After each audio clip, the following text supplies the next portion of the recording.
Oh, I do. I gotta get down. Gotta get a hug from the people. Hey, hi, darling. You have to come and meet the The other rest of the audience. Yes. Hey, Teresa Dowell-Vest. Hi, nice to meet you. How you doing? I'm good. My name is Shirley. Hey, it's good to meet you. Now, how do you know this phenomenal woman? Well, I'm just here saying, and I met her. Oh, good. Yeah. She spoke very highly of you. She was excited to see you. We used to work together at the Virginia. Yeah, we did. Yeah. I gotta tell our figure, she's picked up the one I have. Okay. And I'm coming back. Oh, good. I think that's everything. Oh, but you try always. I know you do. Okay. But see, this is what happens when you come home. It's actually a homecoming, and everybody wants to see you. Leslie, I'm sure that they email me back and forth. Put a face with an email. Thank you. Well, We won't be in the way. he just stayed back here to conversation. It's just so black right now. Ooh, okay. This is literally how our like rehearsal rooms go. It's like somebody's trying to talk, you hear a conversation, you're like, what are you doing? What's that? Oh goodness. My name is Leslie Jones. I am the Curator of Learning Engagement and Public Programs here at the Jefferson School African American Heritage Center. I'm also the Artistic Director of the Charlottesville Players Guild. And I am so excited for our first full day of the Wilsonian Soldier Symposium. And it's so cool to kick it off with these two amazing people seated behind me. I'm going to let them introduce themselves, but I have a feeling that a lot of people already know who they are, because who doesn't know these two amazing people? So they're going to be having a discussion about digital production of Wilson. There's been a lot of controversy over the movies being made, plays, how those movies were shot, and how the milieu, if you will, of the plays translates digitally. So that's the conversation we're about to have for the next 40 minutes. So I will turn it over to y'all.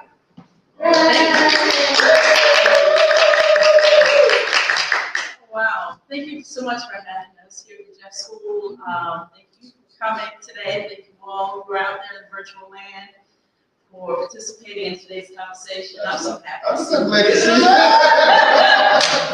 Oh my You know, God. it's so crazy because, I just finished that record display. Yeah. And the first August Wilson play I worked on was with you, with 7 guitars. So sitting here is like this full circle kind of moment where it's like, oh. It's an infinity circle. It's still going. So it's kind of crazy. It's nuts, man. Yeah. Oh, wow. Okay. Who better to talk about Wilson with than one of my favorite writers right now? I say right now because I know that your work is continuing to grow and evolve, and the work you do for children's programming, I amplify you every day to my students. I'm like, there's work everywhere, because they're so eager to be filmmakers and think that legitimate, as air quotes, legitimate filmmaking is, it must be this sexy sort of like adult content, ready for Netflix, ready for, And sometimes you're like, no, you need Good Karma's world in your life. Sesame Street taught us all something. No, Blue's Clues was the hippest thing in the, in the early part of the millennium. So I just appreciate the path you've taken, because you're a teacher in a very different way. Yeah, I'm doing my best. But even like the work that you're doing as well, like we've been working together for we worked together on so many projects, but like that of youth production. Like how things can expand, like going from TV and knowing media, and like how can I transfer this into to something else, and just the work we produce around that, and submitting it, for awards. For everywhere. For everywhere. I mean, it's like, yeah, there's work to be done in so many places, and it's not just this one thing. I think so many people get stuck on. If I want to make film, I have to make film. It's like, okay, but there are other things, and that will last forever. These things will last for a very long time. Yeah, if we're talking about August Wilson's work, the thing that helps that longevity is honing your skills as a writer. Being a director, being, all these other components of this creative industry is important, but when you write, you create the universe you want to exist in, right? And the thing that I love about August Wilson, the thing I love about you is everything starts with the written text, right? You can't just go off shooting stuff willy-nilly without having a very clear sense of what story you want to tell, who you want to tell it. And the thing that I think that makes August Wilson, aside from the choice to chronicle through his particular lens an entire century of Black living or American living, right, is the knowing that it was up to him to create a universe that would travel through that time and then transcend time. Yeah, and I agree. I think also adding in who you're writing it for, having that, knowing who his audience was, and just writing out of Pittsburgh. It's like, who? We in Charlotte. What do we care about Pittsburgh? But it was American life. It was American Hill. Yeah. It was every Black community, and it's timeless. Like even doing King Henry II, which was 1985, but the themes happened yesterday. Everything in that play happened yesterday in Charles. Yeah, Two Trains Running. Two Trains Running is about in the domain and this cafe that was every business on Vinegar Hill prior to 1964, right? Absolutely. And so when we now get caught up in calling August Wilson's body of work the century cycle, but at one point it was called the American cycle. I prefer to still call it the American cycle because it is American storytelling. I think a lot of times we get locked into this categorization of it being Black theater or Black storytelling, what have you, but it's like, what August Wilson is who he is because he told relatable stories, period. Hard stop. Doesn't matter what you look like. Absolutely. Could be from Charlottesville, could be from Pittsburgh, Yeah. could be from Dillon, Inglewood. That work resonates. But yeah, I think that speaks to writers as well. As a writer, and you as a writer, and me when I was coming up as a writer, the first thing I ever heard was, it's good when you can take it to a street corner and read it. Everybody there will understand. Yeah. What's happening, no matter if it's the doctor passing by, the homeless, whatever. I think that's when August Wilson has created. And even in his storytelling, we're talking about digital work. When it was I think in 1990 when the conversation started around let's bring fences to the film, he was like, okay, well let's get the Black director in there because then it becomes, because we understand the style of it and how it needs to be translated. But what do you think took it so long? Because that was 1990. When did Fences? Fences came out with 2016. 2016. Okay. What do you think took so long? It wasn't the search in my mind, and this is me just kind of remembering it coming out and not coming out, having these fits and starts. It's hard to translate Wilson's work into film. Film doesn't operate allowing you to have a 3-page monologue at any given time. Film is about action. And August's work, I said that like I know him personally. We all do. Yeah, King Wilson. Wilson's work really, really resonates in the slow burn. To watch Troy build, to watch all those characters just kind of build in the simmering sort of boil to when they finally have that moment in the sun. When Headley finally wields that machete and 7 guitars, and he's like, but the moment's about to bring me back to money, basically. He's having this moment in the sun. Troy's having these moments in the sun, but it takes a while to get there. And I don't think patience is a thing of film. Film is what's happening in the exposition that sets me up in the first 10 minutes, and then it has to take off running, right? And Wilson's work doesn't do that. And theater doesn't necessarily do that in general. Yeah. But I agree. I think theater you come expect. You know what I mean? Right. The film viewer, the movie goer is sitting there. I think again, it isn't set up. It's how is this going to open up? Because how it opens up is going to set you up for the rest of this. Yeah. And with Fences, it's very much an opening that's like, oh, we're going to be here. And we're just here we are. Yeah. You know what I mean? And I think that doesn't translate well. And so a lot of the controversy that came out of it, a lot of the critics that had something to say about it, they were basically saying, you know, this is, I don't know if this is a film as much as stage play that has been recorded. You know what I mean? Yeah. And that's the tough part, because then, okay, but then we have the other side that's saying, oh, we could have used something more cinematic, but then is that still Wilson's work? Okay, so what we're really getting into is adaptation. Mm-hmm. And the permission to adapt something and almost recreate it into something brand new. And I think for August Wilson's work to transfer to film, it has to be that. It has to be almost what happened with Color Purple. Mm-hmm. Color Purple, the book. Steven Spielberg's stuff, the first Color Purple. Yes. Okay. Or the Color Purple, the book. Color Purple, Steven Spielberg's '84 film. The Color Purple, the stage musical. And now upcoming, The Color Purple, the new movie, which is the film version of the musical version. Yes. And I think what's a bit, it's like a double-edged sword. It's a little bit exciting, but it's also a little bit aggravating because you're like, just create something new, right? Mm-hmm. If you're gonna go through that much, Mm-hmm. but so much of film is about what's gonna get us at the box office, what's marketable, right? Yeah. So with The Color Purple, what was really smart going from the Spielberg movie to the first iteration of the stage play was they knew they had to create something that wasn't necessarily what we already knew, or what was low-hanging fruit, which was just take the film, just pick it up, put it on the stage, and hope for the best.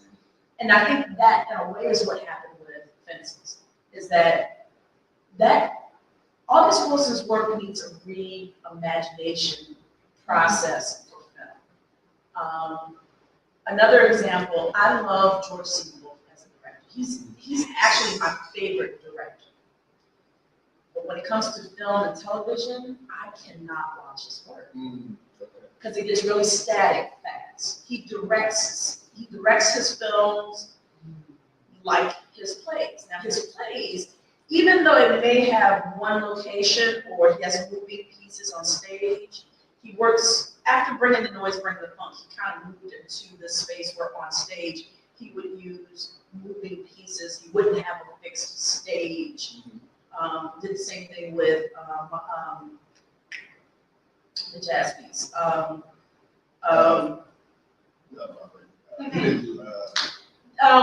gosh, Keith David was the lead. Samuel Glover was the lead.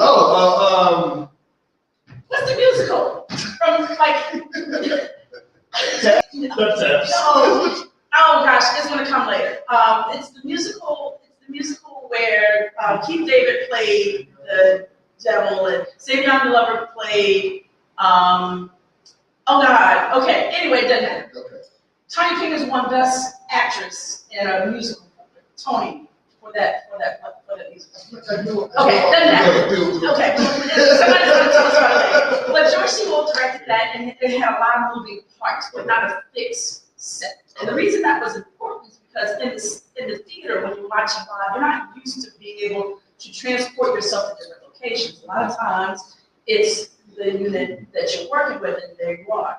And I think he started to kind of slowly go, oh, I can go from theater into film because I understand how to go to different locations. And every 7 seconds, people, if they're watching something on the screen, after 7 seconds, you start to wander. But with his direction of Ma Rainey's Black Bottom, he forgot that. And so we have a whole 20-minute scene, in the basement where Chadwick Boseman and Glenn Turman and guys play the rest of it. Oh, Coleman Domingo. They're in the basement, and there's a scene that's beautifully performed for stage in this movie, and I'm like, 20 minutes, we're still in this room. 20 minutes and we're still in this room. And that's the sort of thing that happens with Fences. It's the sort of thing that happens with August Wilson's work on film. Sorry, I just went around the world that way. Because it requires a reimagination of time and space. And Wilson's work gets really particular about time and space. And so how do you then broach that without coming off like you're just going to completely deconstruct his work? You're not being faithful to the source material, not being faithful to the person that created it. How much license do you have to go, this is an adaptation of the work that's really inspired by the university's created. We are going to be brave enough to try something new. I think it's time. I think it's, like, I struggle with what side I sit on there, because I think my personal works are very slow. Like, I've had producers who's like, this starts off kind of slow. That's why we got to allow black people to be slow sometimes. Because I mean, so many times there has to be action. They're like, where's the action? Where's the action? I'm like, can't we just be like Revolutionary Road and Leo and Kate and, you can't have a movie like that? But then, do we want to move like that? That's kind of crazy. But, but then I'm also like, what would it have looked like if we're watching Fences and we see Troy go to this woman's house? And we see, that's what we're missing. And we're missing that because it's like, and then I think that's what a lot of people miss. Most of the people I know that watch Fences that aren't theater people, they're like, I don't know. It was a little, I don't know if I liked it. And it felt something was off. And I was like, oh, because you were watching the stage play. Yeah. And that's what it was. So I struggled with what side I sit on. With that, I would like to see someone. This would be your chat. I would like to see someone. Let's see what's up. You heard it here first. Yeah, no, but I would like to see someone take that. Hey, take a work of his and say, we're going to go all out and just make this Steven Spielberg Color Purple. Which, since you brought that up, it's just so funny because that's how you explain it is exactly how I've been explaining this for like the last couple of months. I'm like, well, there was the book, and then there's the movie, and because everyone's like, oh, they're redoing it. I was like, actually, you're not redoing the movie. So it's different. And they're like, oh. I'm like, they're redoing the musical. They're redoing the musical. There's kind of more of the book. Yeah. So you got to take the movie out. Yeah, but the thing that's kind of great about that journey, though, is everyone seems to get on board with the fact that they can't replicate the thing previous to it. That it has to be a reimagining of it. I think with August Wilson's work, you have to be fearless in, but here's the thing, theater is a writer's work. Yeah. Film is a director's work.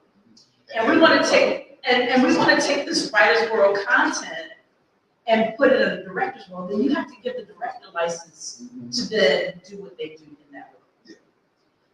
That, to me, is the bottom line. No, I agree. I think, because when you get into those, because in theater is driven by one of the characters, but what they're saying. It's like, how can your words take us from here to here? And even in Fences, there are these gaps that they still kind of filled in between these long monologues and these scenes where it was like, all right, I don't know if these words are like, how can we get these words to take our audience whose minds are so fast from here to here. In theater, it's easy to sit here and have a 20-minute monologue, and it's like people are in there like, in film, you're like, still talking.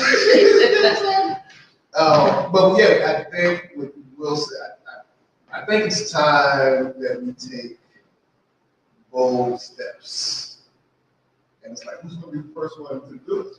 And who's in the way? What would you do? Of that? Well, who's in the way? Yeah. So it's always a gatekeeper, but and a keymaster. oh, okay, now Ghostbusters is to my The state government man is gonna show up anytime for this event. No, so, you know, for me, it would be Jimmy Ocean. Okay, yeah. I think that's a great way to, I think it's a great place to start. I would, because you sold me on this idea that Aunt Esther is outside the scope of reality. Everything else in August Wilson's work is hyper realistic. Yes. It is a hyper realistic environment. But then you have this woman, how old was Queen Esther? Like 700 years old? In Jimmy Ocean, 285. Oh, she was younger there. She That was her younger. was 366 when she got to Yeah. King Edward. Oh, yeah. And so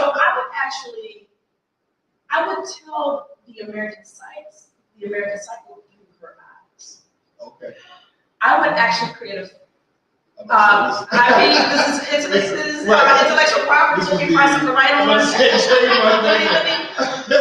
I would tell the story of the American cycle somehow through her eyes. If she's the one character in the whole universe that collectively existed through it all, how could I tell the story of essentially all the plays in a Afrofuturistic Octavia Butler style of approach, but through this character that he has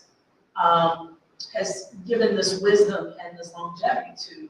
I would then honor that by further telling all the stories through her lens. Now, what that looks like, I don't know. Yeah, That would be my answer to that No, I think question. that's great. I think it's because film relies heavily on audio visual. I can actually see. I see where that you call it car. I think what they wanted to do with Irregular Time Okay. could be this thing when you are going through these episodes of American history, that you're landing in these spaces where you're constantly being reminded that American life is American struggle, but it's also American youth, right? And I think at its core, that's the film that would best honor August Wilson's work, not necessarily one particular play. We get caught up in trying to tell the best story on film. Yeah. How do we honor Like, August Wilson's? Still honor. Yeah.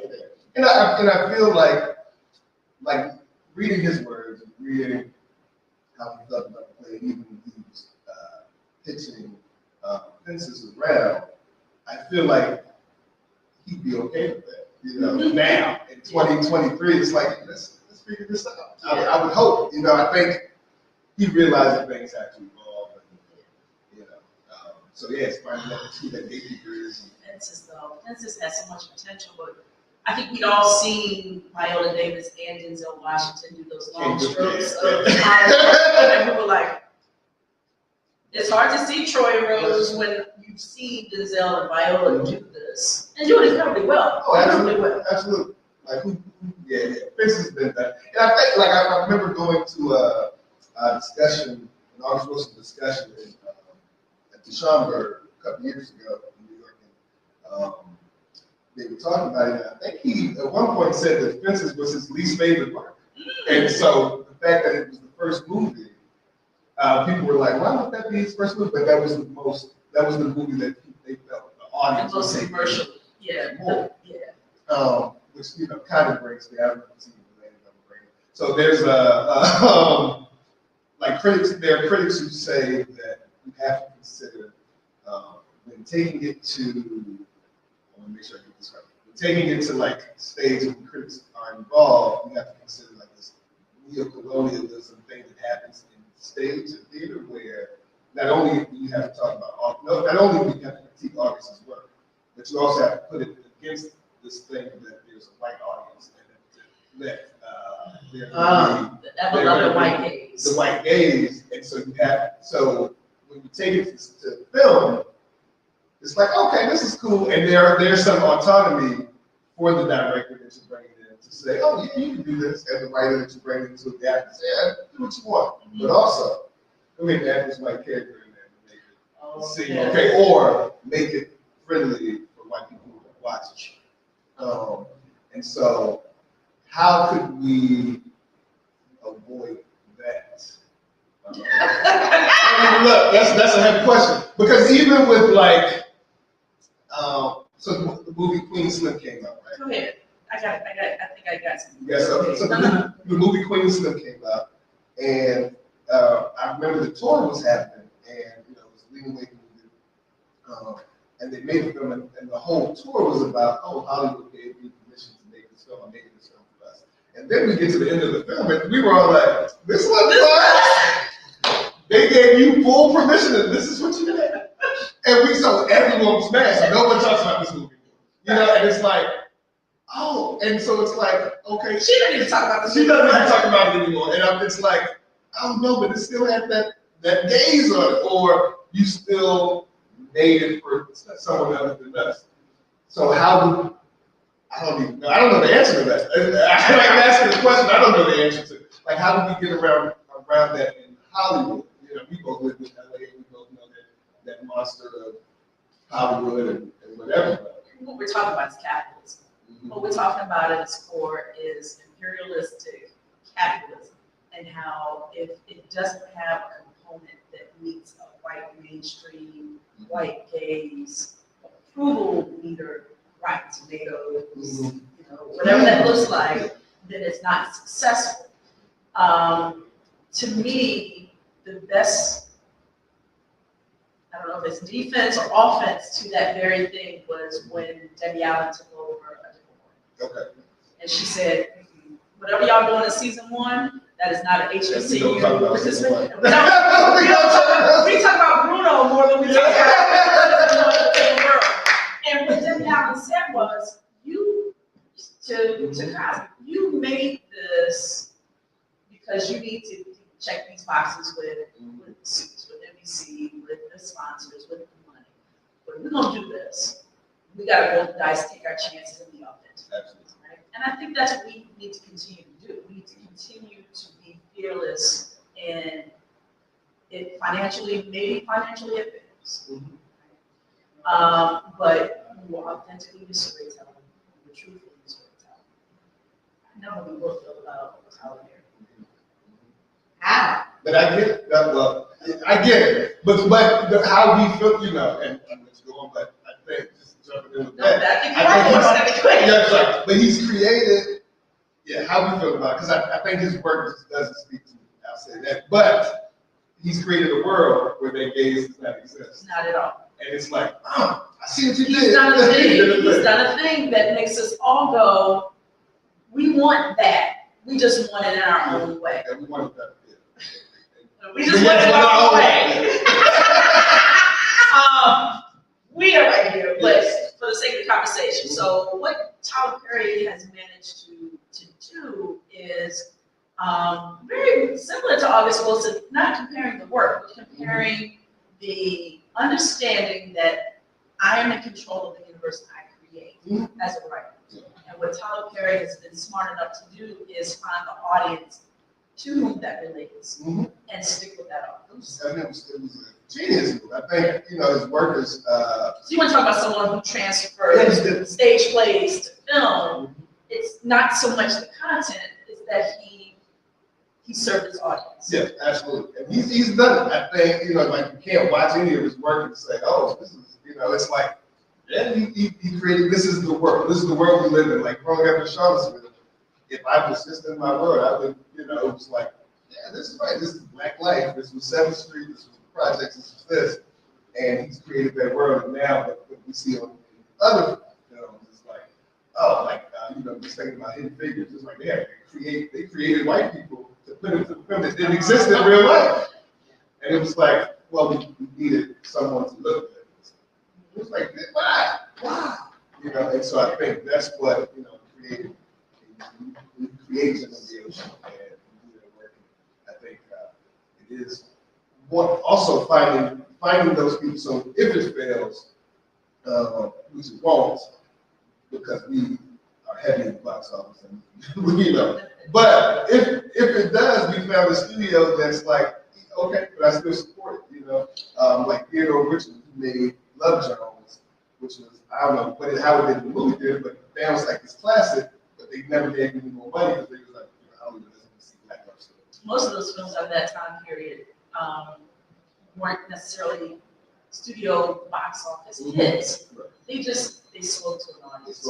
So what do you think is the, in air quotes, audience for Wilson now? Because I think it's very different from the audience when the plays were first being written, first being performed on Broadway. Like, what is that audience now that if you made Gem of the Ocean as a film, who would you cater to? Like, how do you figure that out?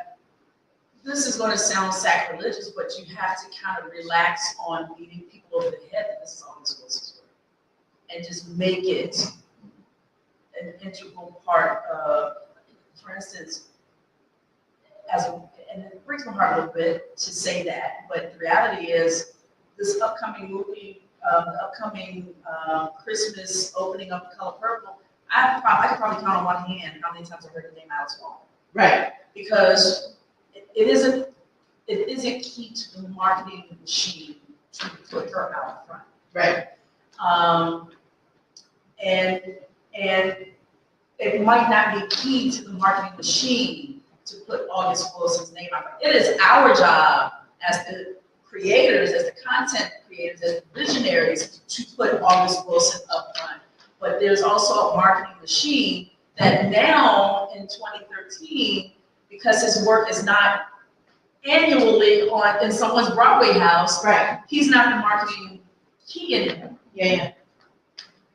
Except to the people who went to those shows. Except the people who went to those shows, but they're already going to discount the film anyway because it's not true. It's somewhere. So what do? You create something that fits a sensibility today. And what's in terms of the marketing machine, what's sensible today? Well, we have superhero films everywhere left and right.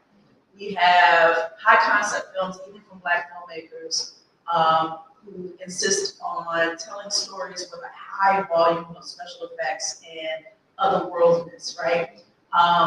We have wonderful storytellers. We have, Insecure for me, for instance, Issa Rae's content that completed last year on HBO.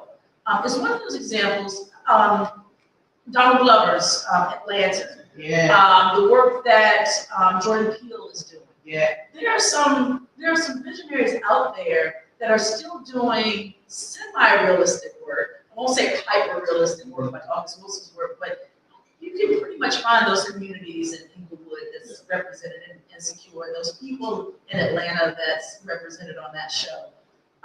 So there is space to do some realistic storytelling with a reimagining of August Wilson's work. But today's film cinematic landscape almost requires the spectacle. Right. Almost requires an amusement park, sort of like you walk out and you're like, "Ooh, what a ride!" Right? Mhm. And so I think of the plays.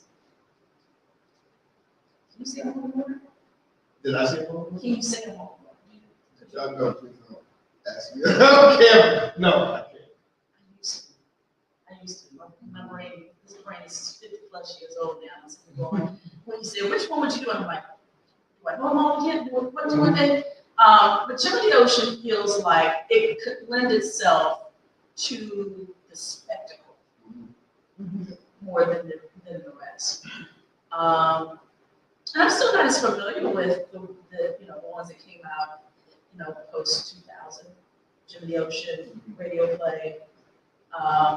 Even the Jitney came out, and Jitney was the first August Wilson. He wrote that first. He wrote that first. And it just kind of, bounced around local theaters in Pennsylvania and New York until finally they were like, man, you coming up on completing one for each decade. You got something for the 70s. It's like, yeah, ain't right, man. Here's Jitney. It's done. And so then it gets its Broadway run in 2000. But I feel like, when we're talking about the spectacle, when we're talking about all the components we've talked about so far, this idea or this hope at least that maybe Wilson's work can translate from the stage to film, two things have to happen. You have to then maybe not use them so much as a marketing tool, it won't work, and create a visual spectacle. And it's so sad though. As a writer, it's so sad because like one, my work is realistic, And I don't know if I want to go into that space of spectrum. But yeah, I agree. I think because it's all about what we have to learn. Because even if you don't want to go into that, it's like, okay, what do we have to learn? Then you have to bring in the actors who have to live about who aren't good. And it's like, how do we get Virginia King? How can we sell them? How do we get those Hollywood types that? Because even going with Alice Walker, like, kind of on one hand, how many times you've heard it? I don't even know many people who know Alice Walker even just wrote the book. Right. So when the first movie came out, it was Because like, it was Spielberg. people would talk about Color Purple. I'm like, oh yeah, Alice Walker. Like, who's Alice Walker? Oh, well, right. The right. The right. Oh, okay. She's still alive? Yes. Dear God, She's still alive. She just wrote a new book. Yeah, and so that's not something. That's not what it's saying, right? And it's like that marketing machine, and you see it come out, and you're just like, ah. Yeah, it hurts a little bit, but again, it goes back also to the fact that theater is a writer's medium and film is a director's medium. Absolutely. And you have to then amplify whoever that director is that is brave enough to buck the system, maybe even, raise a few eyebrows from the Wilson purists. Because I'm not a Wilson purist. Yeah. He's among my favorite writers, but I'm still mad. I have a personal beef. I have a personal beef with King Wilson over Ma Rainey's Black Bottom. Okay. Oh, okay. I remember reading Ma Rainey's Black Bottom when I was in grad school, 94 to 97. And I hadn't really broached it yet, just because I was it was like the phase where I was just getting into reading plays as opposed to trying to figure out how to make plays work in person. I wanted to treat plays as literature and read more, right, to become a better director. And I read Ma Rainey's Black Bottom, and being a queer Black woman and knowing who Gertrude Ma Rainey was in real life and her life in New York, why wasn't the play that bore her name the central figure of the play? And you have these men that was the feature of the play, and I was like, I don't even know what y'all upset about. What you want? Why are you here? Like, what is this about? Yeah. And so then I felt erased. And I kind of forgave him over the years, because then when I directed Seven Guitars, the women in that thing for me Absolutely. were the life of the party. Absolutely. And Floyd was just holding on to Vera's bumper, Right? for dear life. But Ma Rainey's Black Bottom, and then when the film came out, I had such high hopes that maybe George C. Wolfe was going to give me something, because he gave us Viola Davis, and it still was just like, oh, you're really not going to do this. You're really not going to amplify this woman whom this play is. So I felt she was used a little bit. And I had to come to terms with it eventually, and like, it's not perfect. And it was his second play, and he was still learning how to write for people. Because I think another reason why Fences really broke through for him was it was the first time we had a clear protagonist. Jitney and Ma Rainey's Black Bottom are both ensemble pieces where it's cloudy who's telling the story and where to look and who am I rooting for and what it is. But two things happen with Fences that still resonates today. Number one, we have clear protagonists. We have someone who is clearly telling the story and whose eyes were trying to navigate this world. And it was the first time Wilson had a team this or team that, and the conversation left the theater. There was no conversation after Ma Rainey. There was no conversation after Jimmy. But after Fences, man, Troy was just a brother trying to figure it out. What are you talking about? Rose stood by him and knew he cheated and had this other and this and that. And so it was like, what made Insecure, for instance, such a popular show is that we had that collective that were Team Issa or Team. What's his name? What's your boyfriend's name? People in the audience tell us what the man's name was. Right? Yeah. See, but remember, Yeah, but it yes. went viral, Yes. right? And then it actually drove more people to tune in the next season to see who was winning that argument. And that was something we saw for the first time in a Wilson play, was with fences. And it took the conversation outside the theater. We hadn't seen that with his work. Right, I don't know what I'm talking about anymore. No, but I think, but what if, I mean, what if, and I feel you 100% on feeling cheated with my that's with Black Father. But that sounds, could that have been part of his marketing? We're talking about marketing and how sad it can be trying to do a film. You can't rely on his name, you can't rely on this.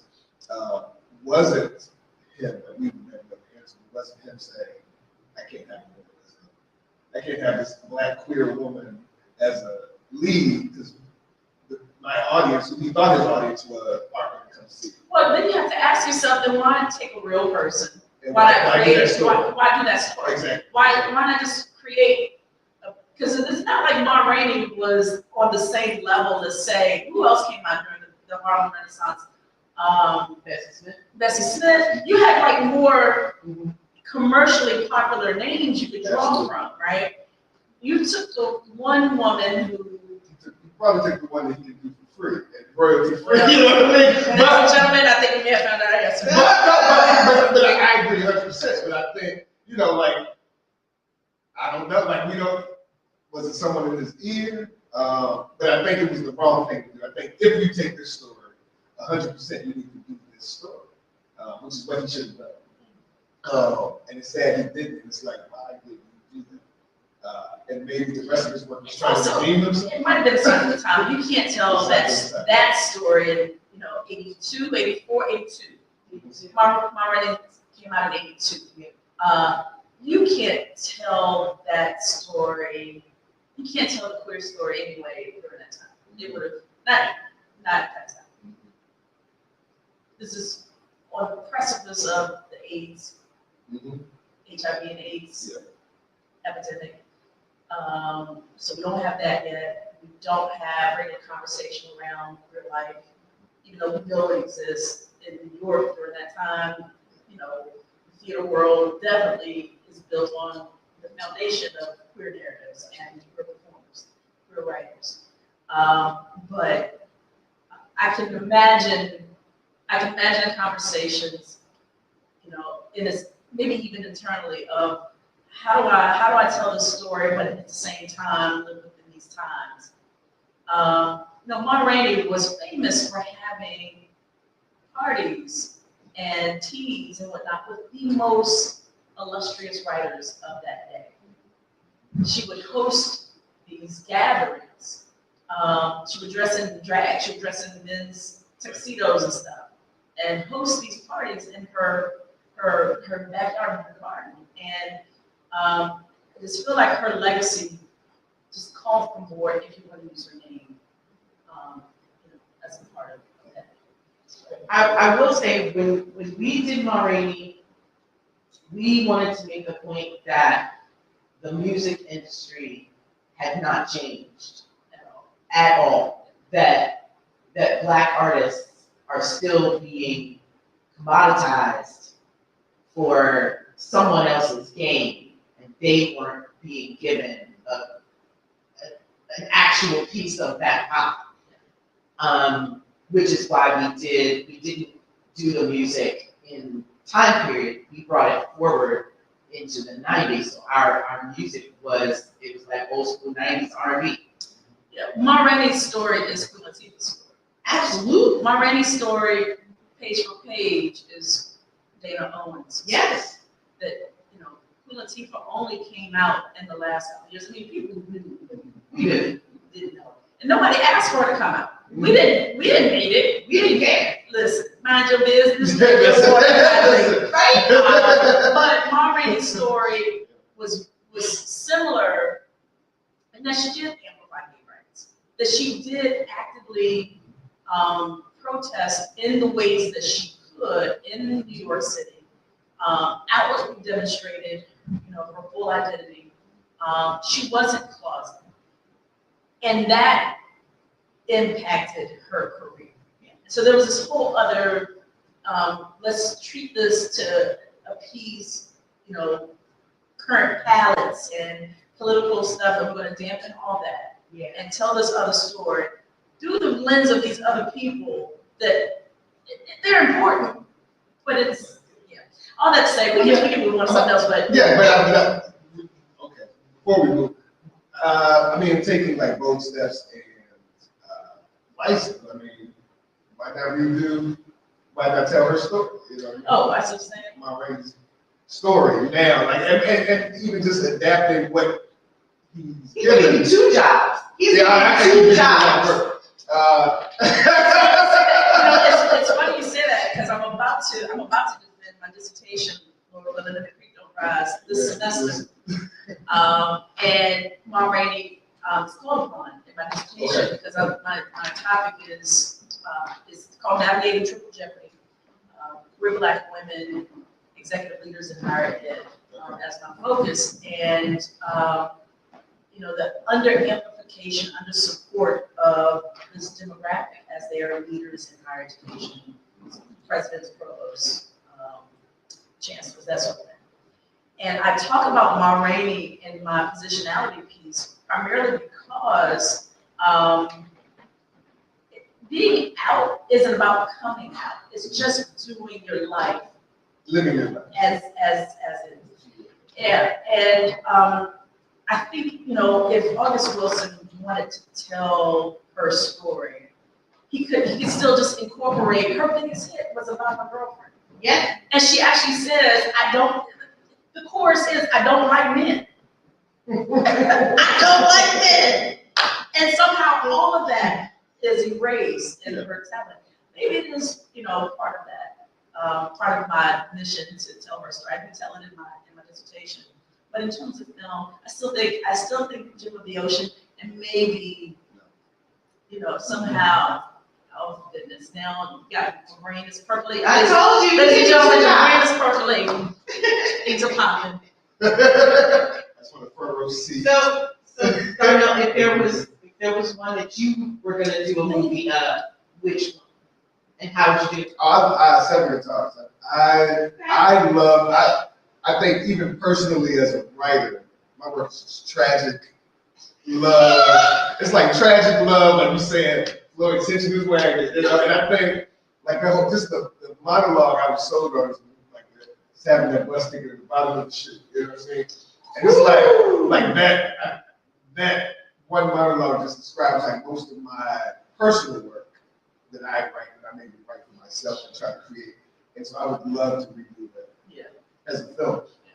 And like I said, I think, there is still room for very realistic stories because, people need to be able to relate. Like what a Revolutionary wrote earlier, it's a very slow film, but it's such a good film. It's about life, giving up dreams, and, trying to just get back to who you were. And I think there's still room for that. So 7 times. 7 Stars is my favorite. Yeah, same. It's my Really? Oh, yeah. Same. However, though, how many women in the Wilson catalog are going to say, why wasn't I woman enough for you? Yeah. Almost every play, if it isn't said verbatim, every play has everyone saying, why wasn't I woman enough for you? And I'm like, what you working through, August? Yeah, it's like what's going on? Because I think as a creative, you're always investing stuff in your work, and so I think that when you see it, and so it's like you watch Shonda Rhimes stuff. Everybody's vicious. What is that? What is she working through? Why is every main character vicious? But I think, absolutely, King Henry had time, who's with this man who clearly told her that I'm still in love with the dead woman. And she's like, but I'm still in here. And you're just like, oh, okay. So it's like, August, what is happening? Working through. I think that'll be a great conversation for the panel that's talking about the women. Yes, I want that panel. You are. It's I just want to that question.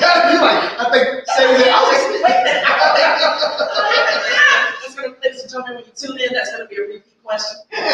No, I think that is something worth talking about. Yeah. You know, you write what you know, right? And then the A-number one will write what you know. And the women in his work definitely take a very strong position in all the work, albeit supportive position in all the work. But it's always that question of, why wasn't I woman enough for you? And so, I would love to see more of August Wilson's work in a digital form. I think today there's room to see it in a form that lives in our technology. And maybe it doesn't have to be what you go to the movies to see. There are so many different ways to articulate the body of work, whether it's in a streaming platform where you can maybe get short stories that are inspired by the collection of work. I think we just have to be as creative in how we deliver the content as we would be in how we make the content. And I think that might be the inroad for that as well. You know, one thing that it's funny to bring up Beyonce and Taylor Swift up in a conversation around August Wilson is that what those two women have done with their recent tours is illustrate that you don't need a studio to forge a relationship with your artists. Yes. And so this thing with Taylor Swift right now is a really interesting thing to watch, where you know, she did a concert film of her tour and was in conversations with a number of studios who wanted to be the distributor with AMC in particular, or no, not necessarily with AMC, to be the distributor to issue out the film. Those studios wanted such a large chunk of the money, and she's like, I've already done the content. Like, tour is over. I've already done the work. All you gotta do is put it out. All you gotta do is put it out. Why are you asking for 70% of something I've already done? And so she and her parents were like, hey, AMC, you've got more movie houses in the nation than, you know, any other movie house company. We're gonna give you a direct deal. Done. Now, they did a 50-50 split with AMC, but it was more worth it to her than having to, you know, trickle all that money out, or have literally trickle back to her. Yeah. And so, in a similar fashion, I think Beyonce did something similar with the film that's coming out December 1st around Renaissance Tour. And what we're seeing is more and more people,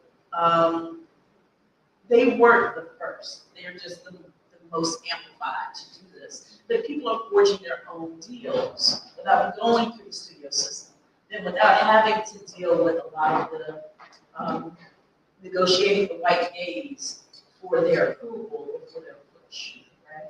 So maybe there could be a way, maybe it may mean fewer eyes to see it. I mean, things are getting really crowded in the streaming world. You know, you can almost get anything streamed, and then you have to really pound the drum to get people to tune in and watch or know where to find it. But it still may be worth it to have creativity, creative autonomy. Absolutely. Again, it's about finding what's in the way, finding those gatekeepers to do it. I think it's even like I did an audio play it's about 2 years ago. I've never done one, but it was like, I had this work, and the producer was like, let's turn it into an audio piece. And we got to grant through Classical Theater Harlem, and I'm like, oh, okay, I should think about more podcasts in a way where we can just turn this in. Like most of this plays easily put into radio theater anyway. I think it's a great way.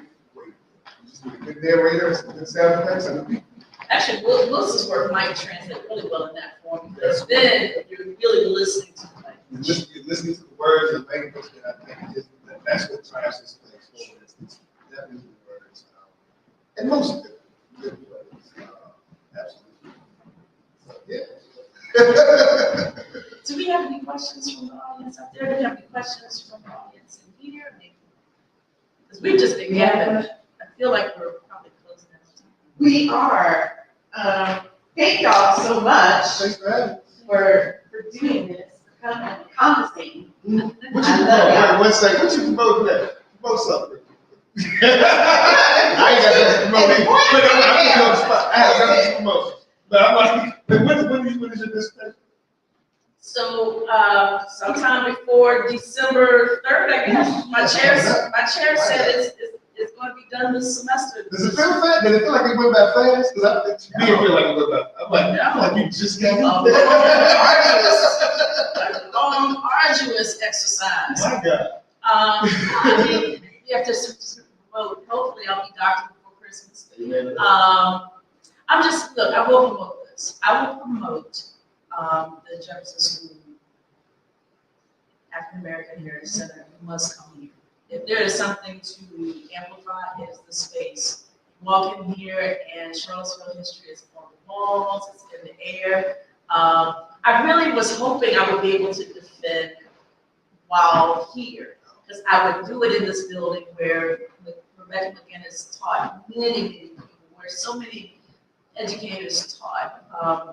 Just a long legion of Charlottesville thinkers, creators, scholars. I pointed to you like you were just many of them did. I just want to promote this place. So if you're here in Charlottesville, and I'm going to be here all week, just looking at every crack and crevice and corner and everything, come spend some time in this space.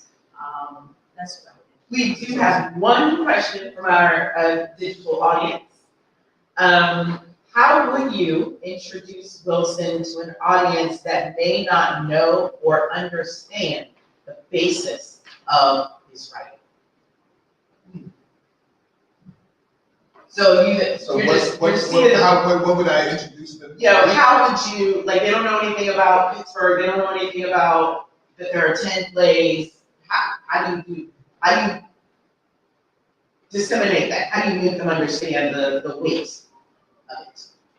I think you don't try to push the weight of it. I think you convey, let's read the story that have these particular themes. If you're an educator and you want to bring August Wilson's work into the curriculum, you focus on the themes.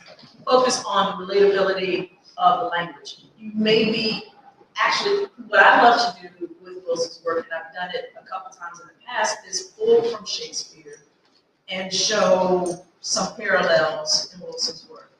I'll pull from Ben Jonson. I'll pull from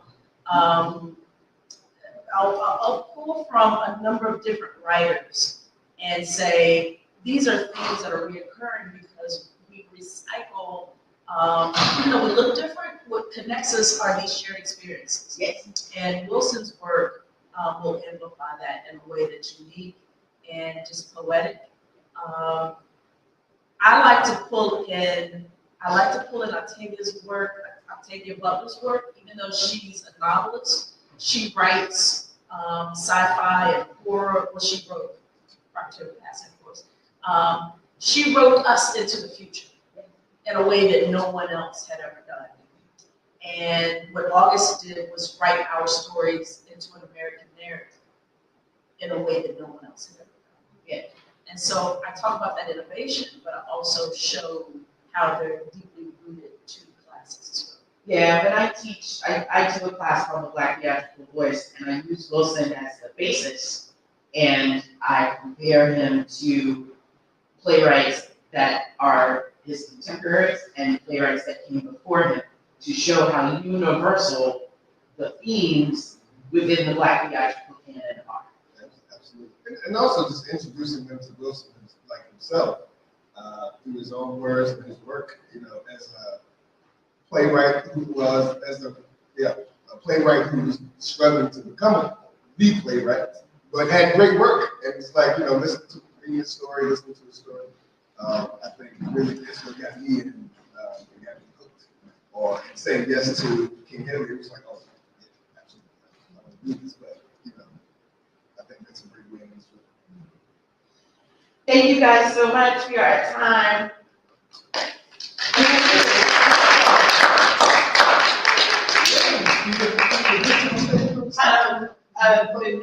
The next thing that we have. We still okay? I did not see Next, we have a master class today, taught by Dr. Tanya Pennifer-Waits. And then our final discussion tonight is Dr. T and myself talking about Wilsonian soldiers and what that really means and how that translates into an artist's life who chooses to do Wilson. So thank you guys for coming. Hey, you got some of my favorite people in the world. It's gonna be such a great week. All right, so we will see all of you later. Thank you.